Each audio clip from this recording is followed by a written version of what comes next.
Amis du jour, bonjour. Ce matin, dimanche matin, donc en Haute-Savoie, le temps est couvert, mais il ne pleut pas encore. Je voulais vous faire une petite vidéo concernant les mélanges pour nos plantes succulentes, et entre autres les cactées. Voilà. Donc je vais vous faire voir un peu le mélange que j'utilise, que je fais moi depuis des années, qui fonctionne très bien. Hein. Voilà. C'est peut-être pas le meilleur, mais en tout cas ici ça fonctionne très bien. Voilà. Donc ici c'est un mélange complètement minéral pour l'instant. À part égale, c'est de la pumice, pouzzolane et chabazite zéolite. Donc ce sont tous des composants de roches volcaniques. Voilà. Là c'est une granulométrie entre 1,5 et 4. Donc ça c'est un mélange passe-partout. À ce mélange je vais rajouter. Alors il y en a qui mettent de la terre de jardin, il y en a qui mettent de la tourbe, etc. Moi j'ai depuis quelques années maintenant adopté la fibre de coco. Voilà, je vous en fais voir ici bien sèche. Voilà. Quand vous la commandez, donc il existe plusieurs conditionnements. Là, c'est pour faire 70 litres, mais il existe des paquets plus petits que vous trouvez sur tous les sites internet. Voilà. Avec livraison, il n'y a pas de problème. Et elle a plusieurs avantages. Voilà. Donc avec un pain comme ça, comme vous pouvez le voir, en le mettant dans un récipient, donc là, moi, c'est une poubelle adaptée. Voilà.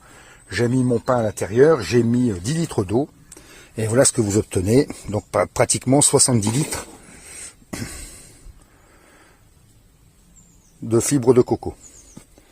Donc, quand vous vous en servez pas, pensez bien à refermer vos récipients. Ça évitera bien des problèmes, hein, ponte de la mouche du SMI et autres ravageurs. Voilà. Donc voici la granulosité entre 1,5 et 4. Ça mélange passe-partout. Mais surtout, ce que je voulais vous faire voir, c'est ceci. Si ça c'était de la tourbe, je vous dis pas, vous la mettez dans l'eau et il vous faut bien 24 heures pour qu'elle soit réhumectée et vous pouvez vous en servir. Le problème, c'est très long à mouiller et ça va être aussi très long à sécher. Regardez ce qui se passe avec la fibre de coco. Regardez bien.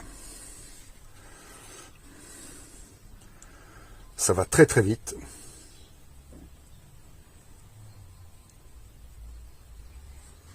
Regardez la vitesse où ça absorbe.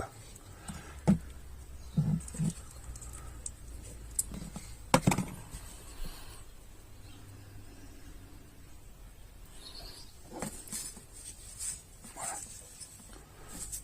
Je ne sais pas si vous voyez, c'est déjà complètement humide. Ce qui veut dire que quand vous arrosez vos plantes succulentes, ça mouille très très vite, mais ça va aussi sécher très très vite. Ce qui est un avantage pour les plantes succulentes. Vous évitez d'avoir de l'humidité qui stagne au niveau des racines et de faire pourrir vos plantes. Voilà. Ça fonctionne très bien. Moi, ça fait des années que j'utilise ce type de substrat. Hein. Donc, vous avez des conditionnements en 70 litres, ce qu'ils appellent XL, mais vous avez aussi, vous pouvez avoir 1 et 5 litres. C'est pour ceux qui ont des petites quantités. Moi, c'est des grosses quantités. Voilà. Donc, c'était une petite vidéo. Et j'en profite pour mes amis du groupe des Bioches. Voilà, je vous fais une bioche. Donc là, c'est un gymnocalcium qui a été attaqué à l'apex par de l'araignée rouge.